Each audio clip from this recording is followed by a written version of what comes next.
this over to Avi. Hi, everybody. Welcome. I'm Avi Rose. I'm Interim Executive Director of Ashby Village, and we're so proud to be co-sponsoring this event today. We're co-sponsoring along with Village Movement California, which you'll hear about in a few minutes.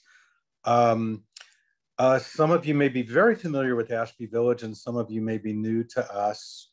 We're an organization of older adults in the East Bay who have organized themselves to support each other, to build relationships and community, to organize groups and events like this one, and to share the model and the powerful concept of people supporting themselves and mobilizing others to support people aging in place in all kinds of communities.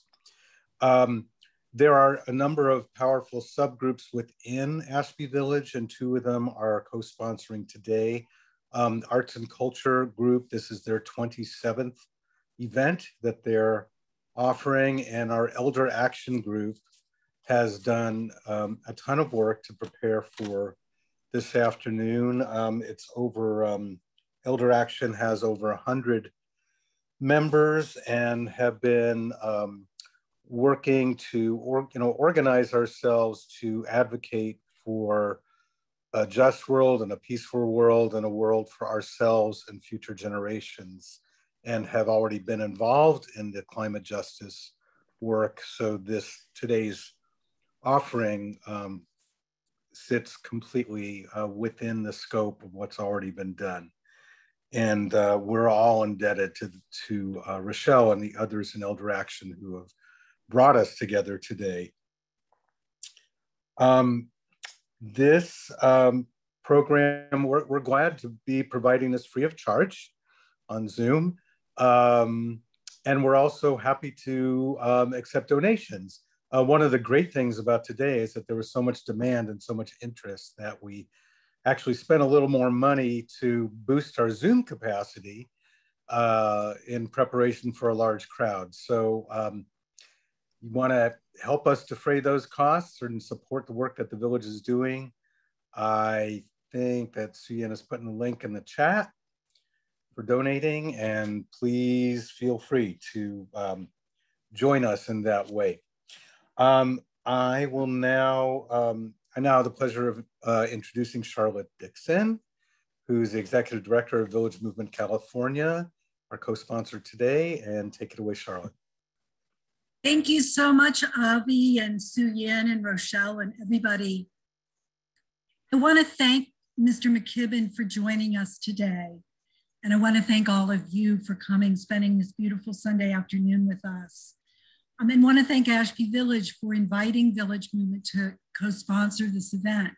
Ashby Village is a co-founder of our organization, and our organization, Village Movement California, is the statewide coalition of 44 villages that together are engaging and representing 10,000 plus members, intergenerational volunteers, and friends who together support older adults through community, through services, through expertise, and through programs like today's. You may know that villages were included in California's 10-year master plan for aging. And one of the reasons for that is that the California Department of Aging and the governor's cabinet is very interested in how we offer really significant, meaningful opportunities for older adults to engage in their village communities, volunteerism and governance and program development, and also in the larger civic sphere. So today's program is really an excellent example of how villages leverage the interests, the experiences, the wisdom, and the curiosity of older adults. And I think the question we're facing now is how can we serve the younger generations and the planet and its beings who are our families. We have our chosen families, we have the families of the natural world. And we want to know how we as elders can serve the greater good. So really interested to hear what we're talking about today. Please consider joining Village Movement California. You can individually join and be also a member of your village. It's a very low cost membership. And please sign up for our newsletter. We have a lot going on that we want you to know about. So thank you so much. And I'm now going to hand it over to Rochelle Lefkowitz of Ashby Village. Thank you, Charlotte. Good afternoon, everyone. I'm Rochelle Lefkowitz, the Ashby Village board member who's the co-founder and now chair of Ashby Village's Arts and Culture Series, and co-founder, now chair of Ashby Village Elder Action. You're in for quite an action-packed afternoon. The first person I'd like to introduce is our Oakland-based neighbor, elder climate activist, Akaya Windwood. Akaya Windwood is Third Act's lead advisor. For 40 years, she's facilitated transformation on the faculty of the Just Economy Institute, as president of the Rockwood Leadership Institute for many years, as founder of the New Universal, which centers human wisdom in the wisdom of brown women. She is deeply committed to working for a fair and equitable global society, while infusing a sense of purpose, delight, and wonder in everything we do. Since she could not be with us today, here's a video that she made to welcome us this afternoon. Suyin?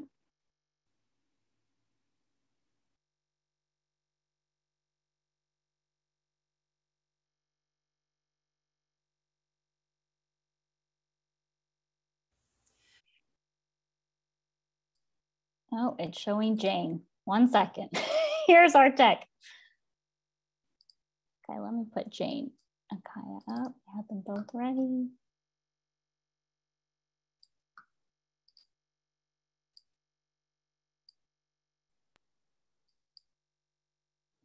Hello, my name is Akaya Windwood, and I have the honor of being lead advisor for Third Act.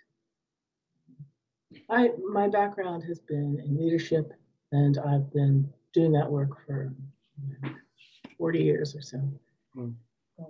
All of that is about social transformation.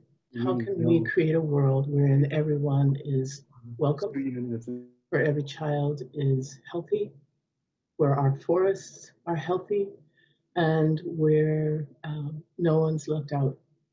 That's what I'm here for. And that's what Third Act is here for. So thank you for your interest in Third Act. It matters. It matters that our generations, those of us over 60, contribute in a new way. Many of us have been doing the work for a long time, never stopped. Since our teenage years, we've been doing this work. And some of us, it's new to. And for some, we did some work back in the day, and we're just now coming back into it now. Each of it is important. So let me just start with a thank you. Thank you for joining us. As you all know, social transformation is generational work. It's not just ours to do. The people before us had their piece, we have our piece. And there are several generations who are in front of us who are doing their piece. So what's different, I think, in some ways, is that we're having to do this work, or it's necessary that this work happen cross generations. It's not just ours to do.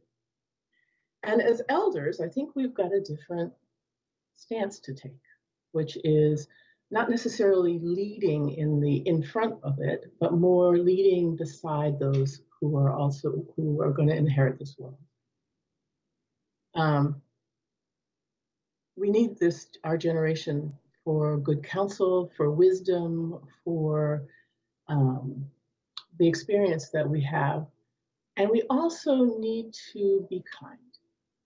It's important that how we do this work is as important as what we do. So, when I was a youngster, we were very critiquing. We were going to be very smart. And one of the ways in which we were smart was to, critique somebody else's piece. What if we let that go?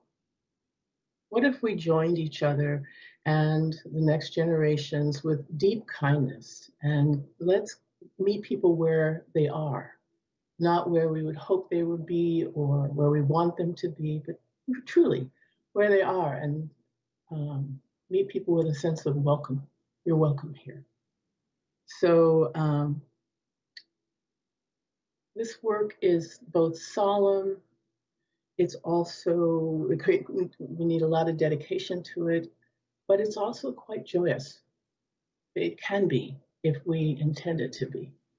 So again, thank you for your interest in what we're doing. Thank you for coming along. Thank you for what you will do. And thank you for what you've done in the past. Look forward to many more years in making this world better.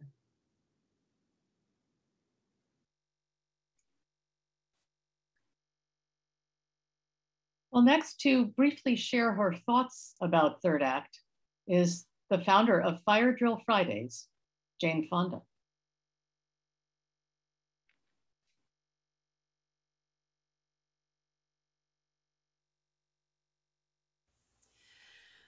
Being several decades into it, I am up close and personal with the Third Act, and I can see that third acts are really important. Assuming relative good health, this is the time when we're able to shape our legacies and pull all the diverse strands of the first two acts together so they add up to something we can be proud of. What us elders do with these last decades of ours has never in history been as important. We're needed. Our children need us. The future needs us. We have much less time ahead of us than we have behind us. And hopefully that makes us brave. I mean, what the hell do we have to lose, right? See, here's the thing. We're facing a constellation of interrelated crises. A health crisis, multiple social crises, a crisis of democracy. And over all of them hangs the existential crisis, the climate crisis, the one we need to confront if we're ever to solve the others. And we are the last generation who still has a chance to force a course change that can mean saving lives and species on a vast scale. Most of us third actors remember the time when there was less individualism, there was more community, and the notion of the common good and interdependence were still alive and well. And these are the things that will help us now. For what we face is a collective crisis that requires collective action on a scale that humanity has never actually accomplished. Instead of changing laws and light bulbs, we need to focus on changing policy and politicians. And for that, we need large numbers of people working together for solutions that work for the climate, for workers, and for our communities. Young people are calling on us. Let's step up and be the leaders we were born to be. We may not be able to make our lives longer, but we can surely make them deeper. Let's do it together, now.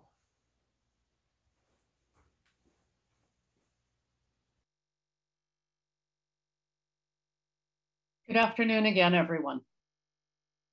Now that Oakland's Akaya Windwood and Third Act's Jane Fonda have welcomed us, it's my honor to introduce you to their colleague, today's keynote speaker, New Yorker writer and climate action trailblazer, Bill McKibben.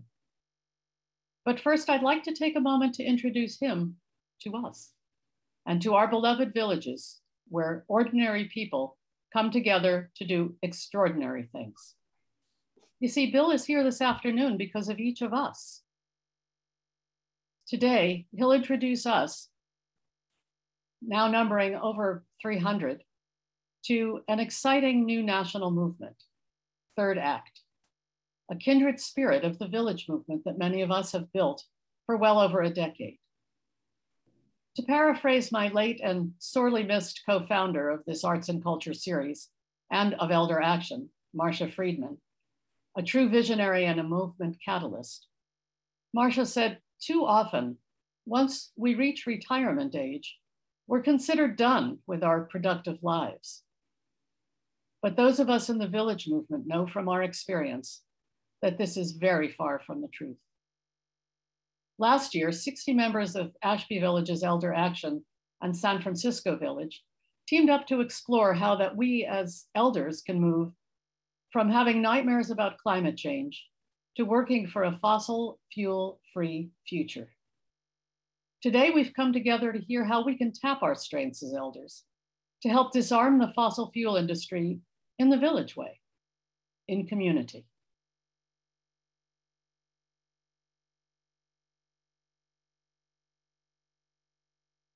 What I want to actually emphasize is that that's what drew Bill McKibben to want to get to know us better. In his first act, Bill McKibben was a promising young journalist at the New Yorker. Back in 1989, he turned his New Yorker series into his first book, The End of Nature. It was the silent spring for climate change. Millions read it. But few were ready yet to absorb its message. Luckily for us, that didn't stop Bill. For his second act, he turned his classroom conversations at Vermont's Middlebury College into plans for action. There, with 8 of his students and friends, he started Step It Up. The group quickly organized 1,400 climate demonstrations across the United States, including in San Francisco, where from Prissy Field, my husband, Ashby Village member Felix Kramer, organized a convoy of early electric vehicles, including our converted Prius, that drove to a San Rafael car dealership with signs that read, "Pull the plug on Hummers, put the plug in hybrids." Step It Up soon became a 350.org, now a global network of millions, with a name that works in every language. In 2012, Bill's eye-opening Rolling Stone article, Global Warming's Terrifying New Math, explained that we had a global carbon budget that we were rapidly depleting. That led to a 21-city Do the Math tour, including a stop at Berkeley's King Middle School. This past fall, when Bill McKibben announced his new focus, engaging elders in climate action, we were thrilled. At last, a global climate action leader devoted for decades, successful and strategic, as he turned 60, was seeking our strengths. Ashby Village's Elder Action is proud to be a third act founding partner. As you've heard, a warm welcome awaits us there. Many of us are here today because of a cherished young person, a beloved preschool grandchild, or a dear college student just done with winter break. Let us keep their faces and their futures in mind as we listen to the man whose own third act wisdom will inform and inspire us today, Bill McKibben. Well, Rochelle, thank you so much for that introduction. And thank you for all the work that you and Felix have done over the years. One of the joys, obviously, of this kind of work is just being in touch with people you've been working with for decades. And the other great pleasure is in making all kinds of new friends and colleagues. Look, to be completely honest, things are going to be going a little downhill. I can't match Akaya nor Jane Fonda for grace nor wisdom, but I'll do my best to fill in a little bit about what we're doing here. It's such a pleasure to be with the villages. I've heard over the years a great deal about the work that y'all are engaged in, not just in the East Bay, not just in California, but across the country. And that's really, really foundational kind of work. Understanding that that power needs to be shifted in every single direction. Let me give you a tiny bit more introduction to me, because in a way it's an introduction to the two categories of work that we're really focused on at Third Act. One is protecting our democracy. and the other is protecting our climate. I think that probably most of us, me for sure, have been guilty at certain points of taking the stability of our planet and our democracy for granted. And what we've learned over the last decades, even over the last year, since we're 12 months out from January 6th, is that we're unwise to take either of these for granted, that we need to figure out how to defend the things that we were born into, and that are at risk in a way that they never have been before. I grew up in Lexington, Massachusetts. Sometimes we called it the birthplace of American liberty. And in fact, my summer job when I was a boy was giving tours of the Battle Green, the place where the American Revolution began. There I was, my tricorn hat, leading tourists around, telling them over and over again the story of the beginning of the American Revolution. And so I think for me, that means that I came by my activism. Honestly, it never occurred to me that there was any real contradiction between patriotism and dissent. Indeed, they were linked together, at least there on Lexington Green, where people began the task of standing up to the biggest empire on the planet. And I've just been writing, I have a book coming out in the spring, and I've just been writing about the earliest kind of public memory I have, which was when I was about 10 years old. And a young former Army officer, one John Kerry, had come back from Vietnam and formed the Vietnam Veterans Against the War. And they applied for a permit to camp out on Lexington Green as part of a protest they were doing. And the town officials denied them that permit. So many people in our town went down to stand with them. And my father, who was by no means an activist, he was a business journalist and so on, he went down and stood with them and was arrested. And I've remembered that ever since. Someone was introducing me the other day and noted that I'd written 20 books and I had 20 honorary degrees, but my arrest record only was 11 arrests deep, and so I better. And I took what they were saying to heart. I did go on, as Rochelle said, to become a journalist like my father, and to write the first book about climate change for a general audience. This was back in 1989, so a long time ago, 33 years ago now. That's about how long we've known about climate change and about how long we've publicly understood the challenge that we face. And of course, the great sadness is how little we've done with the warning that we were given by the scientific community. What I was writing about in 1989 was a series of really warnings from scientists about what would happen if we did not take this crisis seriously. And of course, by and large, we didn't take this crisis seriously. We never took action yet at the federal level to do anything about it. And our global efforts have been few and spare. And as a result, those warnings are now the headlines on each day's paper.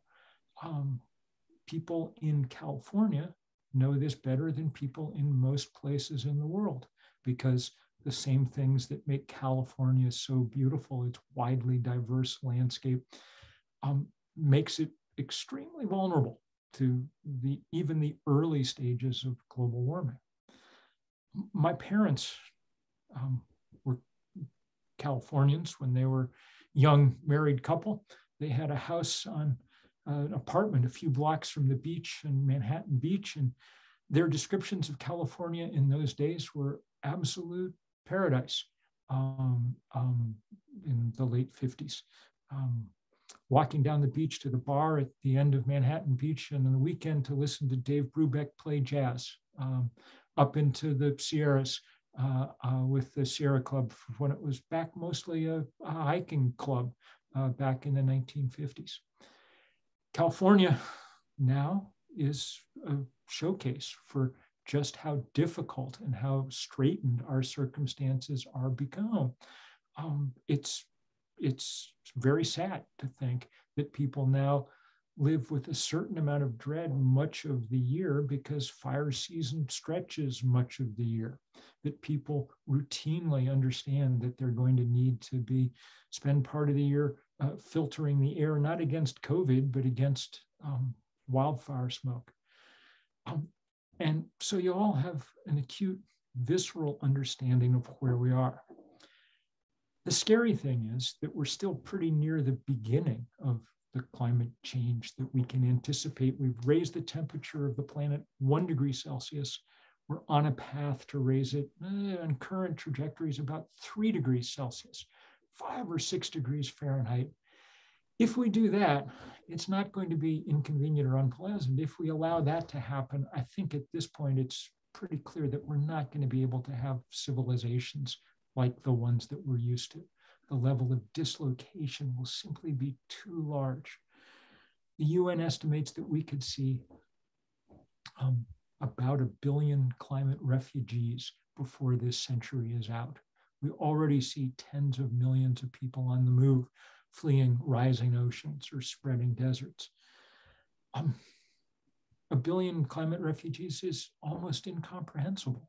We watched what happened as 1 million refugees from the Syrian civil war flooded into Western Europe and what that did to discombobulate the politics of an entire continent, or 1 million refugees on our southern border and what kind of horrible politics that created. Now multiply that by 1,000 and try to imagine the world that we would be leaving behind.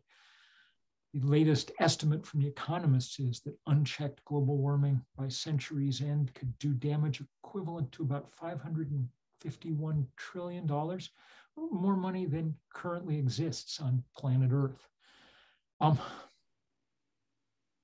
The good news, and it is good news, is that we know more or less what we need to do to be slowing this down. And here again, Californians, of course, have a front row seat, because it's in California that so much of our renewable energy technology has been developed and seen its first installations. All of you have driven past those first windmills up there in the passes above the bay. And you've watched as they've gotten bigger and better and safer. You've seen the spread of solar energy. Understand now that this is no longer on the fringe. In the last few years, as scientists and engineers have driven the cost down about 90% in the last decade, we're at the point where sun and wind are the cheapest ways to generate power on Earth. Not because that's before we take into account all the damage that they avert by slowing global warming. It's simply that they're a better way of producing the power that we need to run our lives. And so we're at a place where it's technically possible and economically possible to imagine shifting at something like the speed we need to shift at. But because we've waited so long to get started, that speed is, well, difficult. The Intergovernmental Panel on Climate Change, the world's climate scientists, told us, 4 years ago, that if we hadn't cut emissions in half by 2030, then we would not be able to meet the climate targets we set at Paris just a few years ago. You all know how fast our societies move. We're now under 8 years out from that 2030 date. So we've got a ton of work to be doing. And that's really what I want to talk about today, how we're going to do that work. I'm going to focus on the climate piece, but the same goes for the work around democracy, because it's on the same kind of accelerated timetable. Let me go back a minute and say that after I wrote that book, The End of Nature, I spent another 10 or 15 years just writing more books and giving talks. And my assumption was, and it was a naive assumption, that if we just piled up enough evidence, sooner or later, our leaders would act. because why wouldn't they? Be given them the ample warning of the most dangerous thing that humans had ever faced. What would keep them from acting? And it took me a long time, too long, to realize that we'd won the argument, that the science had become unimpeachable and clear, but that we were nonetheless losing the fight because the fight wasn't about data and reason and evidence. The fight was about what fights are always about, money and power. And we were going to need to stand up to that money and power if we were going to make change, that reason and evidence alone were not going to do it. That money and power is mostly represented by the fossil fuel industry. 10 years ago, anyway, the richest industry in the history of the world. And an industry adept at using that money and the political power it can buy to forestall change, to keep its business model intact for another few decades, even at the cost of breaking the planet. We now understand that they knew that was the cost, because great whistleblowers and journalists have dug up the evidence to show that in the 1980s, the fossil fuel industry knew everything there was to know about climate change. Hell, Exxon scientists warned their senior management what the temperature was going to be in 2020, and they were spot on, and they were believed. Exxon started building all their drilling rigs higher to compensate for the rise in sea level that they knew was coming. What they didn't do was tell the rest of us. Instead, across this industry, they coalesced, joined together to build this architecture of deceit and denial and disinformation that hired people from the tobacco industry. They even found some of the people who'd done the work to smear Rachel Carson back in the 1960s. And together they built this edifice, this original big lie that has cost us 30 years. The one thing that we desperately need is time, and that's the one thing that we've not had because it's been taken away from us. Well, it was at some point realizing that I started doing a little less writing and a little more organizing, and trying to build the kind of movements that would allow us to begin to stand up to that power. We obviously were not going to match Exxon and Chevron and people dollar for dollar. So instead, we had to use the other tool that history indicates sometimes works, taking what may be the most important technology that the 20th century developed, the nonviolent social movement, and bringing it to bear on this greatest of all problems. 350.org, which we founded, was a first iteration of this. And as Rochelle says, we worked all over the world. We've organized, we think, about 20,000 demonstrations in every country on earth except North Korea. And among other things, helped spearhead the fight against the Keystone Pipeline that became the first real stand against big oil, the first time that they were denied something that they very much wanted. I know that many of you joined in that fight, and I'm exceptionally grateful for it because it turned out to be a signal chapter in the environmental movement, and one that really represents a kind of watershed. Since then, nothing gets built for free. No terminals for oil and coal and gas, no frack wells, no pipelines. They face a fight everywhere they turn. We win a lot of those fights, even when we don't. We slow them down, we cost them money, we make it harder to go forward. The other thing that we started back then, as Rochelle says, was this vast divestment movement, modeled on the one that helped bring apartheid to its knees 2 generations ago, Desmond Tutu, whose absence I feel very strongly.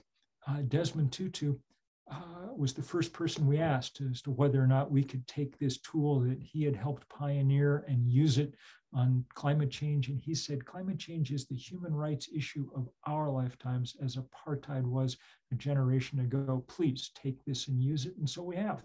And we've built what may be the largest campaign of its kind in history. We're now at about $40 trillion in endowments and portfolios that have divested themselves of fossil fuel stocks in part or in whole.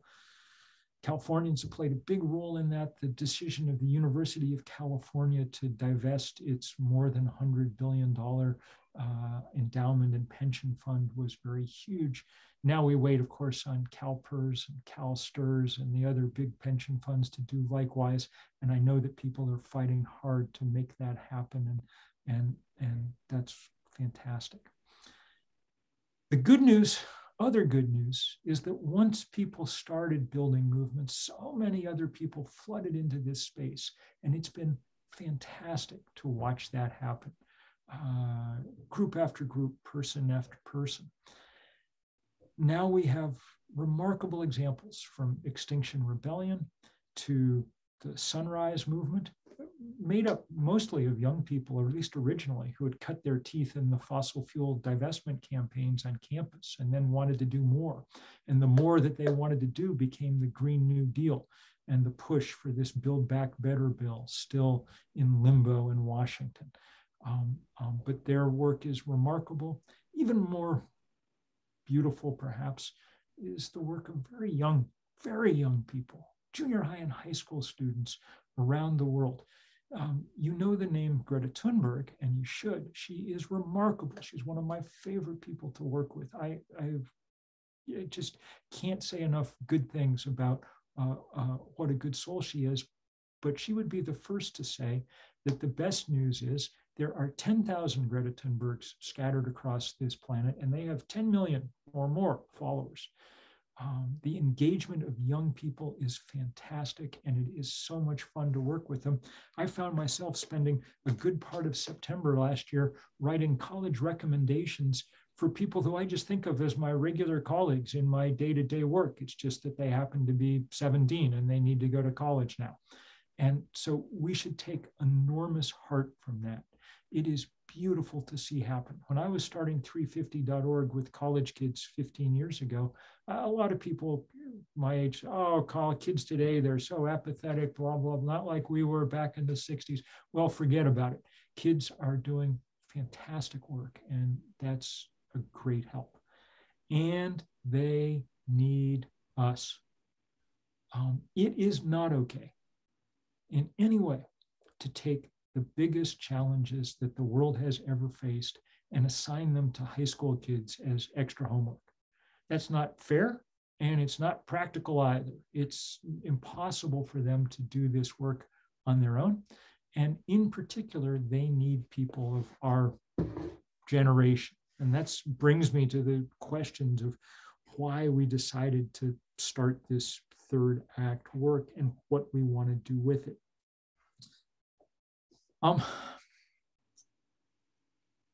There's an idea that people become more conservative as they age. And there's a certain amount of evidence and logic to support it. I mean, you have more stuff maybe, and so you're more conservative about the world around you. You know that old saw about how if you're not an idealist when you're 20, you have no heart, but if you're still an idealist when you're 30, you have no head, and on and on and on. Well, if you reach the point where you have grandchildren and you're not an idealist, then something's gone very wrong, because that, we're reaching an age when we have no choice but to hope that we can make the future a working place. In fact, our hopes are in certain ways, they're not the same as young people, but they mesh very nicely. Young people are deeply concerned about climate change because they're going to have to live their lives out in it. The very worst of it's going to be breaking over the heads of people who are in high school now. And if we don't get it right soon, it won't matter what good thing they're studying, whether they're planning to be a psychologist or a doctor or an accountant or a lawyer or whatever they're planning to be. What they're going to be working on is emergency response. That's what's going to be dominating people's lives if we don't get things together quickly. Many of us, don't face quite that same challenge, because by the time the very worst of this comes, we're going to be dead. But we face the challenge of legacy, of what we leave behind. And we're running the great risk of being the first people who left the world a much worse place than we found it. That's not okay. Not okay in any way. And hence, we can't let ourselves and our cohort, our demographic, relax into a kind of conservatism, and I don't think we want to. The generations of people now turning 60s and 70s and 80s, the people who constitute the baby boomers and the silent generation,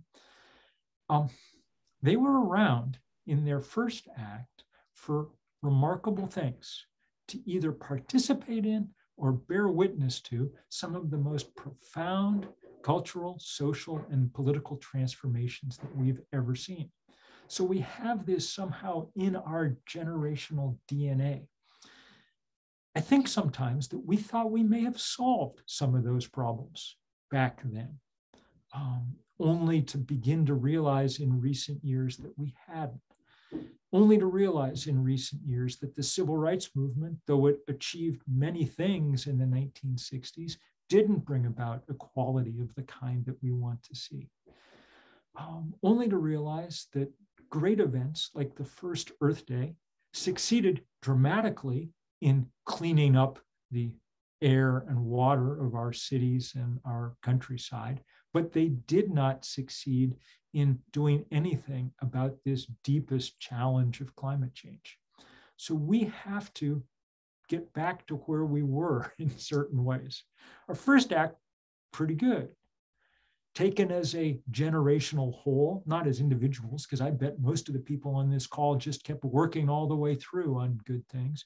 Taken as a generational whole, though, perhaps our second act was a little more focused on consumption than on citizenship. That is now water beneath the bridge. And the question is what we do as we emerge now with resources, with skills, and with time. What use can we put it to get done the things that we need doing? And I think that that's the recipe for being extremely, extremely powerful if we can get our act together. And if we can get our act together to collaborate actively with the young people who are at the forefront of this work. That's what I very, very much want to do. So far, third act, which is about 2 months old, you guys are very much in on the ground floor, has been great fun. Everyone that we've asked has rallied to help, from Greta to Jane Fonda to Bernie Sanders to on and on and on down a very long list. It's been really fun to get to build multiracial movements in this modern age and to begin to use some of the tools that we have at our disposal, but use them in ways that, things like the internet, but use them with the power that comes from remembering the world before the internet too, and being able to use all kinds of tools at our disposal. Let me give you the brief rundown of what we want to do in the year ahead as we try to take on climate change. What we try to do is analyze where there are real opportunities for making a huge difference. I think at this point that everybody realizes that individual action alone doesn't get us where we need to get. It might have if we'd started 30 years ago, and sometimes I have to restrain myself from saying to people, oh, if only you'd listened to me then. But where we are now, though it's really important to put up solar panels and do all the rest, I'm happy to be talking to you via the solar power coming in from my roof in Vermont. We're past the point where we can make the math work 1 Tesla at a time, 1 vegan dinner at a time. The most important thing individuals can do is be a little bit less of individuals and join together with others in movements large enough to make change. And those movements in turn have to look for levers to pull that are big enough that if we pull them, the change will be of large enough to matter. So one of those is levers is labeled politics. People in California have done a pretty able job of pulling it. California, the 5th largest economy in the world, is leading much of the planet in doing what needs to be done. And that's been powerful to watch, and it's been fun to be a little part of trying to move California away from oil wells and towards solar panels. That political lever has been, as you know, less effective in Washington, where the fossil fuel industry has been strong enough to block change. Even now, even with Joe Biden making a strong effort in his Build Back Better bill to, for the first time, have real federal climate legislation, we can't quite get it done. And why not? Because, well, Joe Manchin of West Virginia, who has taken more money from the fossil fuel industry than any other person in Washington, no small feat, let me add, stands in the way, along with 50 Republican senators. So everyone will keep trying to pull that lever, and it's important, but because we have to move fast, we have to look elsewhere. And the other lever that's big enough to pull to matter is marked money or finance. And that's really, really crucial. That divestment movement that I described was a big first step. It has done a lot. Shell Oil, in its annual report 2 years ago, called it a material risk to its business, which was nice to hear because Shell Oil's business is a material risk to life on planet Earth. But we're extending it now to go to the next ring, to go to the financial institutions, the banks, the asset managers that provide the endless financial lifeline to the fossil fuel industry. I wrote a piece a couple of years ago for the New Yorker called "Money is the Oxygen on Which the Fires of Global Warming Burn." And that's the bottom line. And here's where it becomes really interesting from a generational point of view. Whose money are we talking about? Well, the 4 biggest banks in the country, Chase, Citi, Wells Fargo, Bank of America, provide most of the financing for the fossil fuel industry. They're the 4 biggest financiers around the world for coal and oil and gas especially. They've supplied together about $1 trillion to the fossil fuel industry since the Paris Climate Accords were signed. They didn't need Donald Trump to sabotage it, though he was happy to do so. They were willing and able to do it themselves. With our money, 70% of the financial assets in America belong to members of the baby boom or the silent generation, as compared with about 5% for millennials. I'm not sure that distribution is entirely fair, to tell you the truth, but it's reality, it's where we are. And happily, it puts us in a powerful place. Many of us spent our lives saving for retirement, and now along the way, we can help save the planet in very direct ways. We're going to be launching within the month this campaign against those 4 banks. We're going to be asking people to sign a pledge that they will close their accounts or cut up their credit cards from those 4 banks by year's end, unless they've agreed to cease lending to fossil fuel projects and to tropical deforestation projects. Because if they keep doing it, we'll never get a hold of this problem. We cannot be building new pipelines now because new pipelines are designed to last for 40 years. And there is not a scientist on this green earth who thinks that we can be burning fossil fuel in quantity 40 years from now and have any hope of doing what we need to do. So that's going to be very, very powerful work. And it's going to require a lot of people, not a few hundred, not a few thousand, but tens of thousands, hundreds of thousands of people saying, not with my money, you don't. People saying, we can find alternatives here. I already have 3 other credit cards in my bank. Chase, I don't need yours. I'm happy to cut it up. But don't cut it up yet. Wait till we can all do it at once at the end of the year if we haven't gotten what we need from these people. We need to start helping them understand that it's not just young people who are angry at them. And I'll tell you, we did a dry run of this in October, and it was really fun. Young people from the Futures Coalition, the kind of American arm of Greta's Fridays for the Future movement, did demonstrations outside Citi, Chase, Wells Fargo, and Bank of America late in October. And they asked us to go with them. And boy, was it fun to be in city after city out there in the street, just politely holding signs and telling the story. Some of the signs that we brought had a certain amount of gallows humor. I was in Boston and someone had a big banner that said "Fossils against fossil fuels."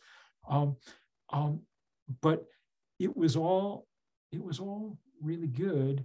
And you know that it was powerful because the banks looked out and saw 19-year-olds and understood that those were the customers they needed in the future. They know that if whoever you sign up for with your first credit card, you're going to keep it for 30 years on average. So that scared them. And then they saw 69-year-olds, and that scared them too, because they know whose money's in their vaults. Period. End of story. So stay tuned. Join in at Third Act as we build out that campaign over the year, because it's going to take lots of stuff, not just signing on to the pledge, but then getting other people to do it and adopting local banks and being there outside those banks, perhaps to give them a monthly statement of their own, and rallying people in many, many different ways that we're good at. Also join us, because though I haven't described it in depth, we're going to be taking on this democracy crisis in the same kind of ways. We're going to build a force of people who are able to, with phone and text and email and snail mail, join together to help buttress the fight for democracy in the places across America where it's most necessary to do it. We're going to have a democracy force, as it were. You'll hear more about both of these if you'll join the national call that we do every month. Our next one is January 26th, and we'll be joined, I'm very happy to say, by an old friend of mine, Jamie Raskin, the congressman from Maryland, who was the lead prosecutor during the impeachment trial, and a truly heroic American, someone who's done more than almost anyone I can think of to stand up for what is good about our history. It'll be great fun to have him there and to have many others talking about this work.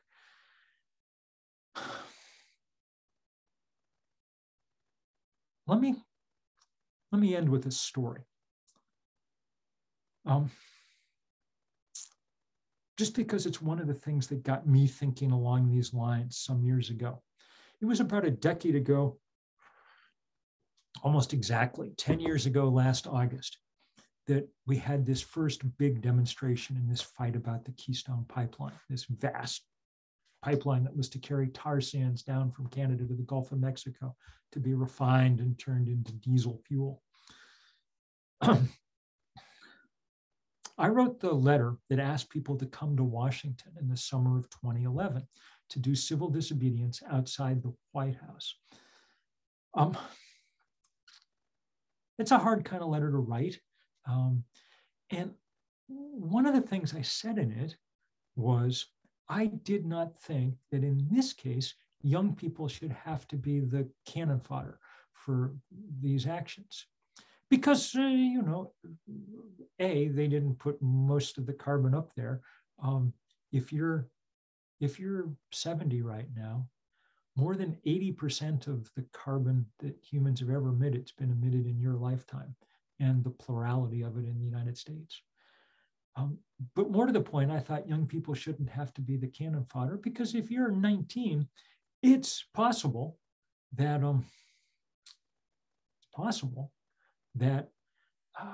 an arrest record's not the best thing for your resume. One of the few unmixed blessings of growing older, in my estimation, is past a certain point, what the hell are they going to do to you? So it was with great pleasure that we saw a lot of people with hairlines all too much like mine arriving in DC for these protests. They turned out to be the biggest civil disobedience action about anything in this country in a very long time. We did not ask people as they got arrested, how old are you? Because that seemed a little rude. But we did say, who was president when you were born? And the two biggest cohorts came from the FDR and the Truman administrations. On the last day, actually, there was a guy arrested with a sign around his neck that said, World War II vet, handle with care. He was old enough that he'd been born in the Warren Harding administration. Long enough ago that I'd almost forgotten there was a Warren Harding administration. It was wonderful for the young people who were there to see their elders acting the way that we need elders acting in a working society. Not acting the way that our culture tells us to sometimes. Not putting up that most ridiculous of bumper stickers, the one that says, I'm spending my kid's inheritance. Instead, looking out for their kids' inheritance, for the planet that they and everyone else who comes after them will have to live on. I am not telling you that you need to get arrested. If it's on your bucket list, I may be able to help at some point. But what I'm telling you is we need you very much acting outside your comfort zone. The planet is outside its comfort zone. That's what it means when the Arctic starts to melt. We've lost half the sea ice in the summer Arctic. That's what it means when month after month after month, even in the months when California is supposed to be green and lush, it dries up and catches on fire. That's what it means when we have more storms, more hurricanes in the Atlantic than there are letters in the alphabet to count them all. The planet's outside its comfort zone. We need to be outside ours, but we can do it together, and we can do it in ways that will be beautiful, that will be engaged, that will be fun, that will be meaningful. We have agency and power. We're not past our prime. In this case, we're in our prime, because if nothing else, we have more time perhaps than we used to. And time is the most critical variable of all when it gets to getting things done. That's why we've started Third Act. That's why we're very grateful to those who are joining in already. That's why we hope you'll go to thirdact.org. It's why we hope you'll be on this phone call later in this month. It's why, if you want, you can join the class I'm teaching online tomorrow night. We're calling it, it's about writing letters to the editor and Facebook posts. We're calling it How to Be an Effective Crank. We're going to do what we can. Now, can I promise you we're going to win? I cannot actually promise you we're going to win. Climate change is different than any other thing we've ever stumbled into. It's a timed test. If we don't win soon, we don't win, and we're behind. But I can promise you we're going to give it everything we've got, and that there are avenues open, and that one of the most important things we can do is break the political power of the fossil fuel industry by depriving it of the money on which it runs. You can play a huge role in that, and man, I hope you will. What a pleasure to get to talk with y'all. And now I think, Rochelle, we've got perhaps some time for questions and things, if I haven't rattled on all too long.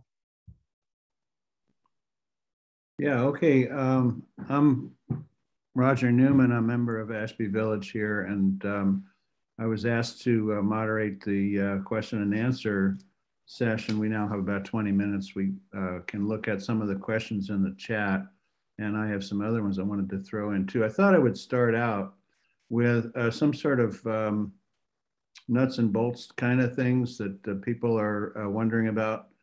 For example, Claire asked about, do you have any suggestions of banks that we should invest in when we pull out of Citi, Chase, B of A, Wells Fargo? Yep. Do you have any alternatives? I sure do. So the good news is, so the first thing to be said is a couple of caveats here. One should not take for granted that just because one is older, one has resources of any kind. There's plenty of people who don't.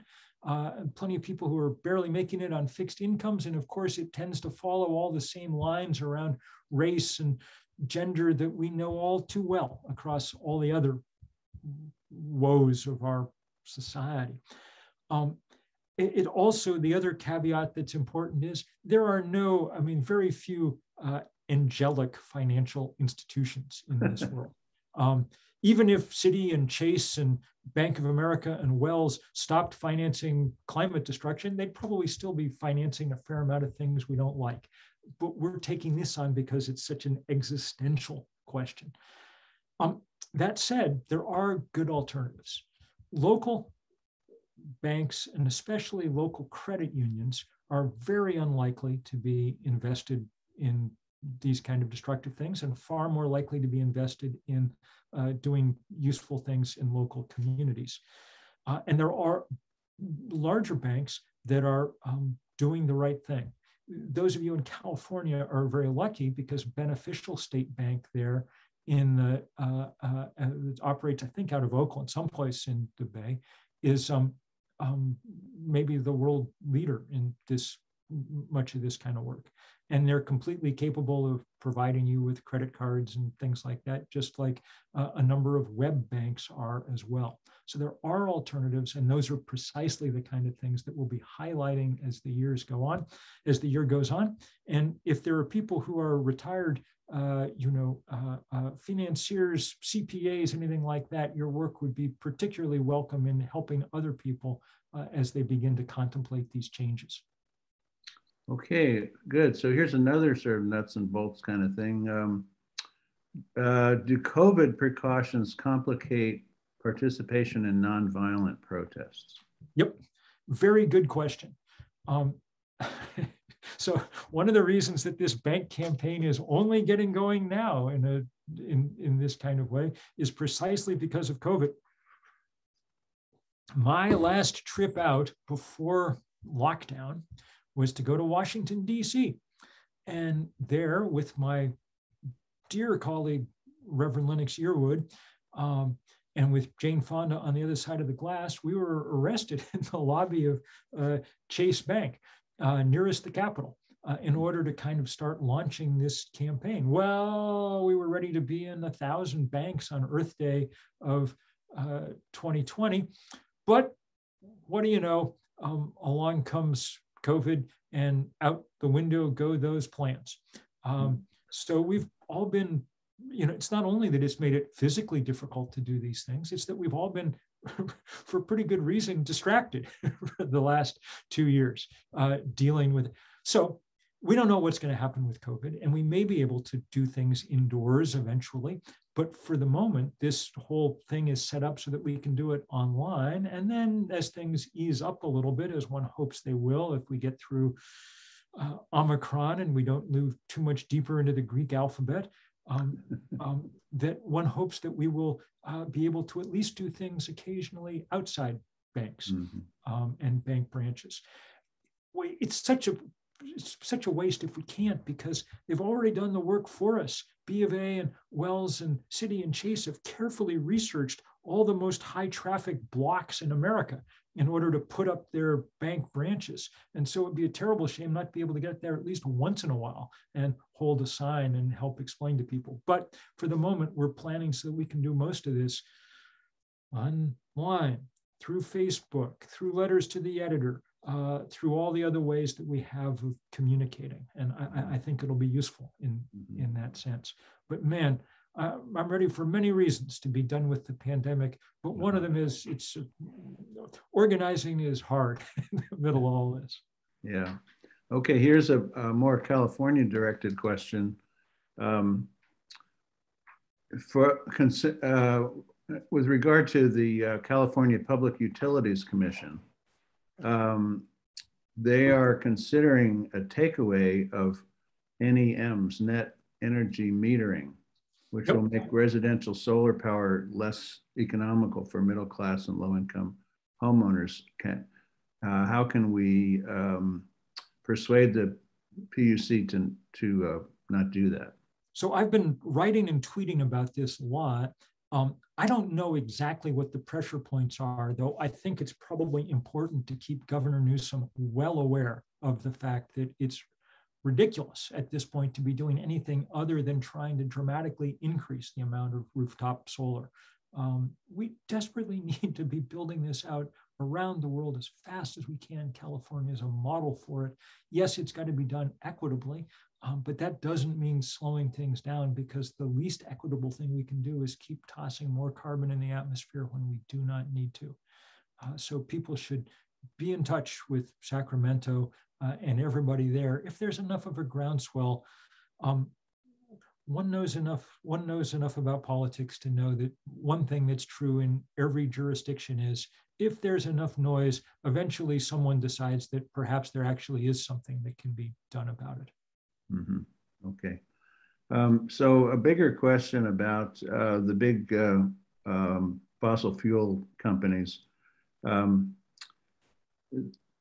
Companies like Chevron and Shell Oil, can they be held liable for the damages caused by CO2 emissions? Can we get them to pay for mitigation? Good question.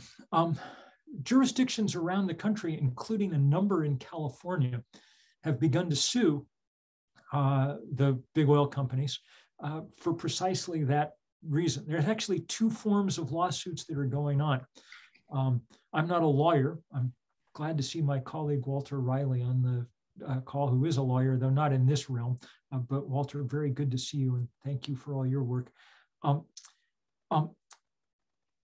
The two kinds of suits that have been filed, one is a kind of consumer fraud suit, as it were, from people and jurisdictions arguing that because these guys lied so systematically about the climate danger, that they owe damages as a result. And the other is the more direct argument that they've just poured the carbon into the air that's now raising the sea and making taxpayers have to build seawalls and things, and so they should pay for it. Those are all making their way through our legal system. The fossil fuel industry is doing its best to indemnify itself in Congress and in state legislatures, so they'll never have to answer for any of this. The truth is that it's possible that the most promising of those legal actions will be taking place in other jurisdictions around the world. Think about the small island nations that are disappearing beneath the waves, for instance. They're beginning to take legal action, and if they can figure out ways to hold the fossil fuel industry to account, that'll be very helpful. Because these industries operate all over the world, they have some liability all over the world, and one hopes that, as with the tobacco industry, it'll be one of the ways in which we take them on. But it never pays to wait for legal battles to play themselves out, and I'm afraid it really doesn't pay right at the moment, because I got to say, anything that makes its way to the Supreme Court in this country, I think, is not likely to come out well in the years ahead. So we better figure out some other direct ways too. And that's why this pressure, financial pressure on these industries, is so crucial too. Okay. So Alan Griff has a couple of questions here. How much change due to carbon dioxide solubility in oceans? In other words, what chemical changes is the carbon causing in the oceans? Well, so, if we'd been honest about naming the planet we live on, we probably would have called it ocean, not Earth, because 70% of it is ocean, and the oceans are doing all they can to help us in a sense at the moment. They've sucked up about 90% or 97% of the extra heat that we've created by trapping by the carbon we've put in the atmosphere. If the oceans weren't there, if this was just a land planet, the temperature would already have gone up 50 degrees, something like that. But our old idea that, that we used to say that the solution to pollution is dilution doesn't work, at least in the volumes that we've been producing it. And we've now put so much carbon in the atmosphere that as it's absorbed by seawater, it's altering the chemistry of the oceans. And that's this kind of evil twin of global warming that we call ocean acidification. It is proceeding right on schedule. and causing enormous problems for huge amounts of the rest of creation. Anything that has to form a shell from the very small phytoplankton on up to, the things that we eat on the half shell, those things are particularly bothered by these changes because as the ocean acidifies, it changes the calcium chemistry of the ocean. But I mean, this is just, proof one of the insanity of carrying out this huge experiment of changing the atmospheric concentration of the one planet we've got. Couldn't be more foolhardy, and we're losing this bet. As anyone who's been to a coral reef in the last 20 years knows, one of the most remarkable corners of God's brain is just being killed off in front of our eyes. And that's a painful, painful lobotomy to watch. Mm-hmm. Okay. Okay, so this is a question about what's been called the merchants of doubt. The merchants of doubt, as they did with the threat to our health of our tobacco, have been very successful in denying the human causes of climate change. So what can be done to influence public opinion to counter the merchants of doubt? I mean, it could explain what is their tactic and how do we counter Yes. it? So this in the title, that title is taken from the great book by Naomi Orestes, now Harvard professor, former Californian, who has done fantastic work to help uncover this malign network of influence. Look, the only way to stand up to that kind of systematic lying is with systematic truth-telling, is with standing together to insist on the actual scientific truth about things and on what it means. We're now moving into a stage when the fossil fuel industry isn't really anymore trying to deny climate change. I mean, look, once you've watched, the Napa Valley burn 2 years out of 3, it gets pretty hard to deny that there's something weird going on. Okay, so now they're engaged in a kind of vast greenwashing effort along with the banks. They're all saying things like, well, we'll go net zero by 2050. Or, I mean, if you watch Exxon's advertising, you would think Exxon was an algae company that was growing algae to produce fuel, and it just happened to have a few oil wells left on the side. As it turns out, less than 1% of its research and development budget goes into renewables. Almost all of it's just doing what they've always done, go out and try to find more oil and gas. So the challenge is to stand up to the subtler forms of disinformation as well. And that's what this campaign around the banks is going to be all about, because their answer will be, well, we're lending money for renewables, and we're going to be going carbon-free someday down the road and so on. And our answer's just got to be, guys, at this point, we have to stop lending to the fossil fuel industry now. We've run out of tomorrows. Mm-hmm. We are on a deadline. We've been given a deadline by science. It's always worth remembering when we think about climate change that it's a little different than the many of the political issues that we wrestle about day to day. Those issues are with us always. I mean, as long as I've been conscious, we've been talking in this country about whether or not we should have national healthcare system. And someday, like every other industrialized nation on earth, we probably will, and that'll be a good day. And a lot of people will have died or gone bankrupt because we didn't have it.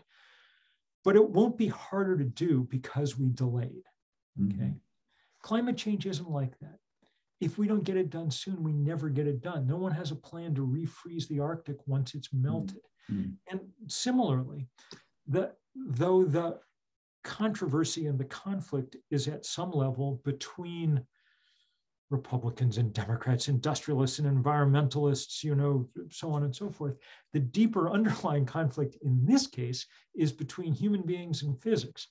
Physics is setting the boundaries here. And that's tough negotiation because physics is very immature, poor at compromising, doesn't play well with others, just does what it's going to do. So our job is to meet it. And all the glossy pictures that Chase Bank will put on its, annual report, all the pictures of, my basic rule of thumb is the more pictures of penguins that you have in your publicity, the more damage you're likely doing on the planet, None of that helps. Physics doesn't care. It just cares how much stuff we're putting in the atmosphere. Okay, well said.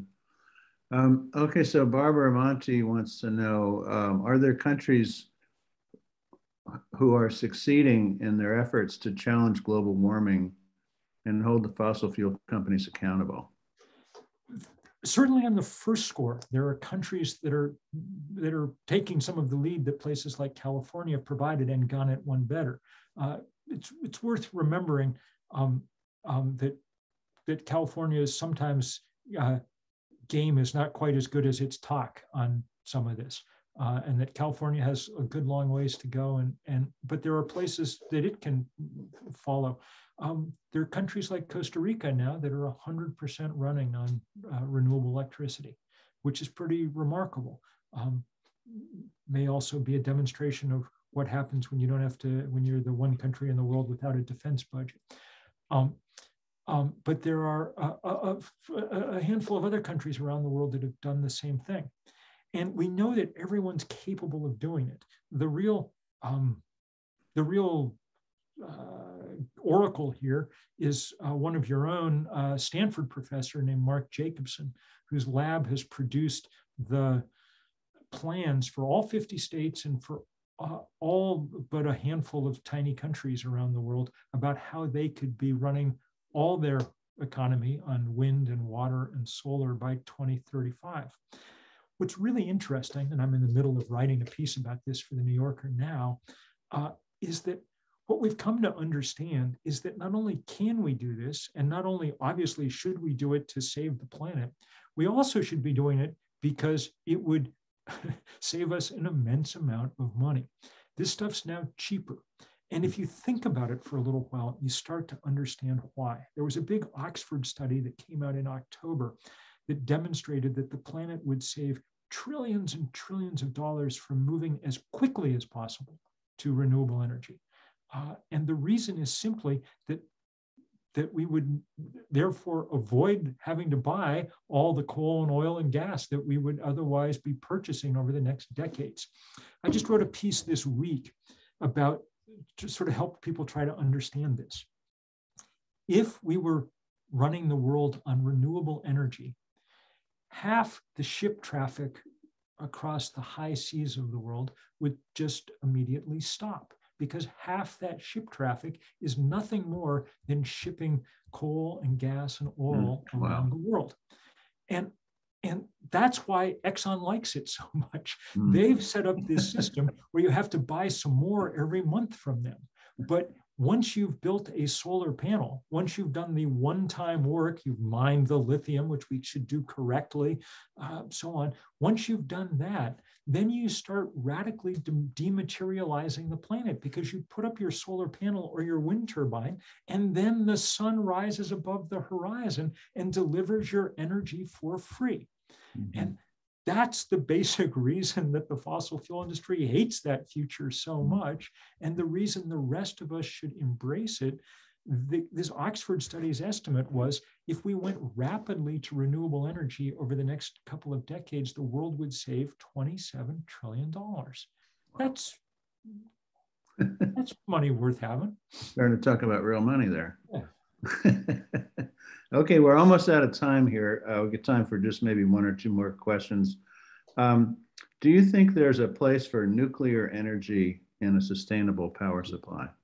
So nuclear is always an interesting question, and I know you all are all facing it again with Diablo Canyon and things.